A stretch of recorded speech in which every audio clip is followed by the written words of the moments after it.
Muy bien, al aire libre, con sol, con algo de brisa, con enamorados cerca, con gente trabajando, en fin, pero en un estado absolutamente natural, bajo un frondoso árbol, también por supuesto con sus raíces, dos viejos periodistas con ustedes para conversar del tema que hoy día nos convoca. Y de inmediato un saludo a un gran amigo de muchos años, un maestro, un hombre muy querido para quien les habla y su familia. ¿Qué tal, Alfonso? Alfonso Zúñiga Fantasilla. ¿Qué tal, Alfonso? Gustazo verte, estar contigo. Igual, pues muchas gracias por la invitación. Y en el caso mío, más que viejo periodista, un periodista viejo. Así que... somos dos troncos de la vena literaria, ¿no? Sí, sí. Bueno, Alfonso, yo con mucho cariño he querido convidarte a compartir ideas respecto a un tema que es subyacente, pero que pocos se atreven a decirlo, a decir, pongámonos la camiseta de la Araucanía, cambiemos de actitud, despertemos. No solamente estemos en el marco del pesimismo que nos entregan las malas cifras económicas o del conflicto mapuche, por ejemplo, con su violencia y otros escenarios que no son del todo agradables.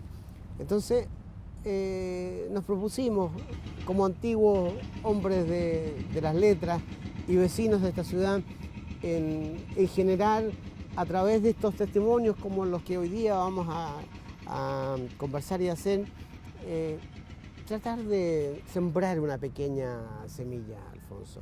Y te agradezco que tú me ayudes a esa cruzada muy pequeña y esa lucita de esperanza a que sea un poco más fuerte. Te agradezco mucho la invitación y estoy a tus órdenes para poder contribuir en lo que me parece que es una empresa muy, muy importante y muy actual. Es tan actual que hay un escenario hoy día en el país y en la región que a mí particularmente me parece propicio en la medida en que haya gente despierta, que no solo se le ocurran cosas, sino que también sean capaces de sumarse a causas probablemente, como hemos dicho en otras ocasiones, algo utópicas, pero de las utopías también nacen las grandes ideas y los grandes cambios que se puedan producir, particularmente en una región como esta que necesita de cambios. Y sobre todo, fíjate, cuando uno tiene tan claro qué es lo que significan las crisis, ¿no es cierto? Correcto. Porque en muchos aspectos podemos decir que estamos en crisis, pero se ve alentadoramente la crisis porque significa un despertar y el recomenzar a hacer caminos nuevos, justamente para superar aquello que en un momento dado se ve como dificultad, como una cosa negra, como un pozo del que no es fácil salir. Así es. Alfonso, con tu experiencia, tú has sido catedrático de la universidad, director de carrera, un gran periodista respecto al cual me siento muy orgulloso de haber contribuido en alguna ocasión y haber tenido alguna gestión conjunta. Hay toda una experiencia y una vivencia, Alfonso, por parte tuya en tu vida. ¿Qué crees tú que podría ser el camino que debe asumir la ciudadanía, sus autoridades, para ir cambiando este estado de situación que hemos descrito y que ya conocemos? Mira, yo creo que lo más importante, Tao, y uno lo ve como a nivel mundial, ¿no es cierto?, es no mirarse tanto al ombligo personal. Esto de vivirse mirando uno qué es lo que no tengo, qué es lo que no pude, qué es lo que no alcanzo, ¿no es cierto? Y pierde esa visión hermosa de mirar a los otros y de ver tanta gente realmente que teniendo muchos más problemas que el que tengo yo en cuanto a pobreza, educación, a vivienda, a salud, y te muestran una sonrisa y te muestran una esperanza y te invitan entonces a hacer personalmente un examen de conciencia y ver que no son los otros los que están fallando, sino que el fallo está partiendo de mí mismo. Claro, y en ese sentido, Alfonso, es muy probable, nosotros hemos de alguna u otra forma estado con ciertos vínculos en la iglesia, tú muchísimo más que yo, pero uno puede llegar a decir también, en realidad, de repente nos ponemos mal del alma, digamos, nos falta alma, Claro, nos falta claro, corazón, claro. espíritu, menos soberbia, en fin, digamos, una serie de conceptos que pudieran contribuir a minorar este efecto Así es. de pesimismo en el que eventualmente nos encontramos. Sí, yo creo, fíjate, que es tan fundamental en lo material como en lo espiritual aquello que decía Francisco de Sales, que decía: un santo triste es un triste santo. Y eso pasa con los ciudadanos, pasa con nosotros, ¿no? Claro. Un ciudadano triste es un triste ciudadano, es decir, que no aporta. ¿No es cierto? Que vive en lo negativo, que vive viéndose. Ahora, lo que tiene uno que entrar a preguntar, si yo lo veía como tú lo planteabas en la universidad, viendo ese espíritu de los chiquillos, ¿qué puedo yo ayudar a cambiar? Claro, claro. ¿No es cierto? Entonces, buscando una carrera que muchas veces se les hacía muy difícil por el pago, muy difícil por los estudios, las exigencias, e incluso viendo que al salir profesionalmente no iba a ser fácil el mundo del trabajo. Y ahí buscábamos con ellos, te fijas, buscábamos con ellos, bueno, pero ¿cómo van a ser felices cuando salgan de periodistas? ¿Cómo van a ser felices? Y la manera como yo dialogaba con ellos y ellos lograban penetrarse en eso era en la medida que yo sea un servidor de esta causa que abracé, y si la abrazaste por vocación, ¿no es cierto?, es una profesión de servicio público. Por supuesto. Yo recuerdo una etapa muy bonita que tuvimos juntos, en que, por ejemplo, el diálogo, terminaba la clase a las 5 de la tarde y nos quedábamos 2 horas más. ¿Por qué? Porque el diálogo era importante. Claro. Entonces, ¿por qué menciono esto? Porque yo creo que a esta ciudadanía le falta diálogo, le falta más participación, le falta más proactividad, que las autoridades no solamente estén preocupadas de que Santiago les dé la orden para esto o para lo otro, sino que la autonomía, esa sinceridad, la espontaneidad puede ser probablemente un factor que nos permita este cambio de identidad que necesitamos. Sí, y yo creo que es muy importante, fíjate, que en esta nueva forma de conformarse los gobiernos regionales, creo que es muy valioso, ¿no? Es un gran avance. Todos los consejeros regionales ahora elegidos por el pueblo, en fin, y que tienen una visión de gente de acá. Aquí no ha habido un trasvasije de candidatos, qué sé yo, de la parte sur de Santiago a Temuco, que muchas veces se da en los diputados, en los senadores. No, es gente que es de aquí.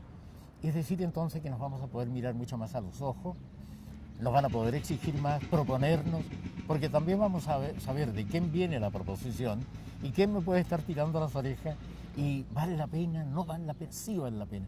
Siempre vale la pena, lo que tú decías, el dialogar para poder juntos, porque separados no sacamos nada, ¿no es cierto?, para poder construir juntos. Y mientras más seamos, indudablemente, en bien de esta región de la Araucanía, el éxito va a ser mucho más seguro. Se ha definido esta región como una región poco alegre, una región apática, una ciudad incluso apática, que crece mucho desde distintos aspectos. Claro.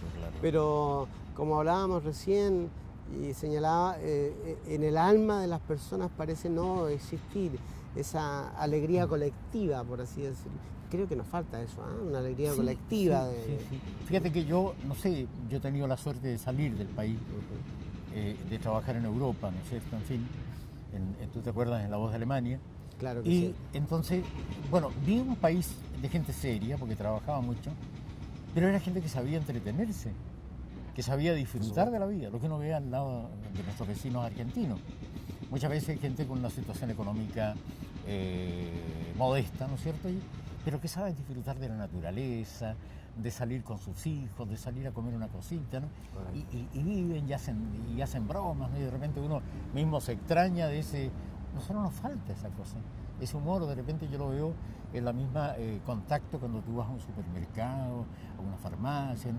Y tú ves tanta gente tan apagada, tan oscura, Yo ayer, ponte tú, en una farmacia, llegó una señora muy agradable, que coincidíamos después con el vendedor, ¿no? Pero al final hubo una diferencia en ella, cambió de personalidad, porque al sacarle el saldo de una deuda que tenía, sobraban 2 pesos, ¿no? Sobraban 2 pesos y ella no entendió que se los habían abonado a la cuenta. Y se ha indignado, es una cosa terrible. Entonces, esa es nuestra negatividad que tú señalabas, y no somos capaces entonces de vivir esa felicidad que significa simplemente despertarse cada día respirar y poder volver a salir a entregar nuestro aporte a la comunidad. Bueno, estamos en Despierta Araucanía, o Araucanía despierta. Lo decimos con fuerza, tal vez con pasión, pero es la necesidad urgente que se requiere en esta región para poder modificar el estado de situación en que nos encontramos. Y esto es gracias al Fondo Regional de Medios de Comunicación, Gobierno de Chile, que financia esta producción y que seguramente tenemos la esperanza pueda llegar a usted con prontitud y con la mayor eficacia posible. Vamos hacia un cambio de switch, estimado amigo. Y que no crean que el sonido que hay de una máquina que está... Sí. Que es mi dentadura que está un poco No, suelta, por favor, no, de eso no cabe duda. Bien. De eso no cabe duda. Bueno, en definitiva, Alfonso, tú eres un hombre, como señalaba, de experiencia, ha vivido distintas facetas en el periodismo, distintas facetas con la comunidad, en áreas no solo del periodismo, sino que en otras también. Has viajado por el mundo, razón por la cual tu palabra, como ya lo has señalado, pero me gustaría enfatizarla, es importante desde la perspectiva no solo del conocimiento, sino que también espiritual, para los efectos de entregar un mensaje especial a esta comunidad que denominamos, que puede ser alegre en una porción, pero apática en otra gran parte de la existencia, de la cotidianidad, ¿no? Yo creo que es muy importante también, respecto a lo que tú decías, Gustavo, el que muchas veces uno piensa siempre en el bienestar de un lugar por el bienestar que yo tengo, ¿no? Entonces, a medida que voy consiguiendo ese bienestar, o voy consiguiendo poder, y voy consiguiendo un estatus, como que me comienzo a olvidar de los demás, ¿ya? Y entonces es tan importante esa experiencia del testimonio de la persona que está dispuesta a ayudar, a colaborar, a meterse en instituciones, en organismos. A mí un día una profesora que estaba por jubilar en la universidad y me decía: Alfonso, no jubilo, ¿sabes por qué? Me dice: ¿por qué no jubilo? No jubilo porque no sé qué voy a hacer después. Entonces yo le decía: oye, pero si hay un montón de instituciones donde tú, una mujer que sabe inglés, que ha viajado por ahí, que tiene tanto que aportarte. No sé, yo no lo veo eso entre la gente más sencilla. Ponte tú en las comunidades de base nuestra, en los centros de madre, ¿no es cierto?, en las juntas de vecinos, gente que es muy sencilla, que le cuesta ganarse el pan de cada día, preparar su puchero, ¿no es cierto? Claro. Pero que están dispuestas a ayudar a los demás y a ser testigos de que en la mínima parte uno puede contribuir al que el mundo sea mejor y que la gente tenga derecho a sonreír, a ser feliz, ¿eh? Tú hablas de una mínima parte y eso implica un contacto con la pobreza, con gente que no tiene lo que otros tienen. Así es. Curiosamente, yo creo que a ambos nos ha tocado en nuestras respectivas vidas profesionales observar que da mucho más aquel que tiene menos. Así es, claro. Y en esto es muy probable que en este cambio de actitud sea más proclive aquel que se supone tiene a lo mejor menos educación, menos ingresos, más problemas, que quienes puedan tener más acceso a una vida mejor, a una calidad de vida mejor. Uno lo ve, ¿no es cierto?, oye, en los barrios más humildes, en lo poco o mucho que queda de campamentos en Santiago, ¿no es cierto?, en la periferia de Santiago, aquí mismo, esa gente se ayuda entre ellos, ¿no? Y cuando hay una desgracia o cuando falta un pan, hay un niño que no lo pueden atender, siempre hay una mano que se extiende, ¿no? Claro. Los barrios, fundamentalmente nuestros barrios más tradicionales, igual, ¿no? La gente es solidaria, pero al extremo. Alfonso, y a propósito de lo mismo, no es difícil observar y deducir que estamos en una comunidad, en una sociedad regional que precisamente es lo contrario, que se privilegia el individualismo y se deja de lado la solidaridad. Sí, fíjate que yo creo que eso habla a lo mejor de nuestras raíces económicamente, ¿no es cierto?, en algún momento de las clases poderosas, muy buenas, ¿no? Sin mirar entonces el rey. Yo suelo ver en las tardes de la televisión española, el canal del gobierno español, en buena cuenta, porque la televisión estatal, un programa que se llama Entre Todos. Lo dirige una periodista joven y es frente a la coyuntura que viven los españoles, de pobreza, de la pérdida de sus departamentos, sus casitas, ¿no es cierto?, por el asunto de los bancos, la situación tremenda que están viviendo. Y cada tarde presentan 2 o 3 casos de personas que están en una situación tremendamente difícil. Y por teléfono la gente se compromete con el caso. Y se encuentra uno con lo que tú acabas de decir. Allá igual. ¿Quiénes son los que dan más euros para ese caso? Los que tienen menos. Unas señoras, donde tuvo jubilada, que viven apenas con su pensión, ¿no es cierto? Y que son capaces de dar 1.000 euros, 2.000, 5.000, 10.000 euros daba ayer un caballero. Dijo, yo ya no necesito, a mi edad, ¿qué más quiero? Entonces también, fíjate, una situación tremendamente difícil con esa alta tasa de desempleo español, especialmente entre los jóvenes. Fíjate que ha llevado a ese pueblo que vivía mirándose mucho el ombligo, ¿no? Ha llevado, fíjate, a poder mirar hacia los lados. Entonces, yo creo que de repente hace falta eso, ¿no? Algo que te despierta y que te... Lo mismo que ha vivido el mundo en estos días con la situación de Filipinas, ¿no es cierto? Entonces, son estas cosas que tienen...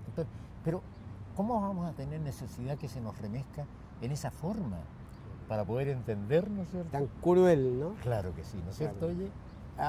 Hay ocasiones en que, por ejemplo, en el día de hoy en el que estamos conversando, la gente está mucho más preocupada de los remesones políticos que los remesones que hay en el día a día, en casa, en el colectivo conjunto, que no tiene que ver a lo mejor con política, pero curiosamente eso termina siendo más importante. Lo más importante es lo que se ha perdido, es el alma, es el corazón, la espiritualidad, es dar sin pensar en recibir algo específico en su favor. Y eso necesariamente lleva a tener una identidad, un concepto de vida social, comunitaria, regional, nuevo. Ciertamente que es una utopía, pero no nos olvidemos, y los dos lo sabemos, que las grandes revoluciones, las utopías también parten de pequeñas ideas que se van consolidando. Claro, tú ves la utopía máxima para nosotros los que somos creyentes de Cristo, ¿no? Una utopía tremenda que lo lleva a la cruz, pero que la cruz lo lleva a la resurrección, entonces lo lleva a la vida plena y eso es para todos, ¿no? Ahora tú decías algo respecto al alma. Fíjate que yo me acuerdo del cardenal Silva Enrique, que nos dejó tantas lecciones, que nos dejó tantas lecciones, que uno lo vio retratado en la forma como fue despedido por el pueblo de Santiago de Chile. Bueno, el cardenal habló tanto en numerosos Te Deum, incluso en momentos muy difíciles, históricos del país, pero llamándonos a recrear el alma de Chile. Entonces, él nos decía con tanta claridad que todas las cosas externas, todo lo que había, lo histórico, no podía dañarnos lo fundamental de esta patria, que era el alma de Chile. En que él coincidía junto con Pedro de Valdivia, lo recordaba siempre, de que seguramente que el mejor país para vivir era este, Chile. Entonces, con tu pensamiento de levantar el ánimo, de levantar la esperanza, de que seamos realmente más positivos, que nos sepamos amar, ¿no? En definitiva, que sepamos reconocer las situaciones dolorosas, en que podemos nosotros acercarnos. Fíjate, de partida de una cosa que pareciera simple al decirla, pero que es tan cierta. El problema de los trasplantes en Chile, ¿no es cierto? Que de repente nos olvidamos terriblemente de que hay otros que pueden continuar viviendo gracias a nuestra donación. Bueno, que todo eso, fíjate, pudiera llevarnos a cambiar no solamente el alma de Chile, sino que el alma de la Araucanía. Así es. Bueno, y con estas palabras tan sabias, cambiemos el alma de la Araucanía. Súmese usted a nosotros, súmese en espíritu, en corazón, con un sentimiento colectivo, también con un sentimiento individual, sincero, franco, despierto. El switch no es difícil modificarlo, solo está en su disposición. Es probable, reiteramos, que esto sea una quijotada, pero detrás de esta jicotada hay ideas y hay hombres como Alfonso que están dispuestos, estamos dispuestos a establecer este cambio tan necesario para la región de la Araucanía. Hombre despierto, amigo mío, hermano de siempre, muchas gracias por estar y compartir esta suerte de utopía que hemos dicho y que ojalá con tus palabras tan sabias nos ayudas a fomentar. Ojalá que sigas viviendo en esta utopía y que esa utopía se convierta en una realidad. Muchas gracias. Que Dios te acompañe. Muy gentil, muchas gracias. Igualmente. A ti. Y a usted, gracias también por su sintonía y que ojalá nuestras palabras le lleguen a su alma para que haya un sentido de resurrección, de redespertar a esta Araucanía que tanto queremos. Muchas gracias.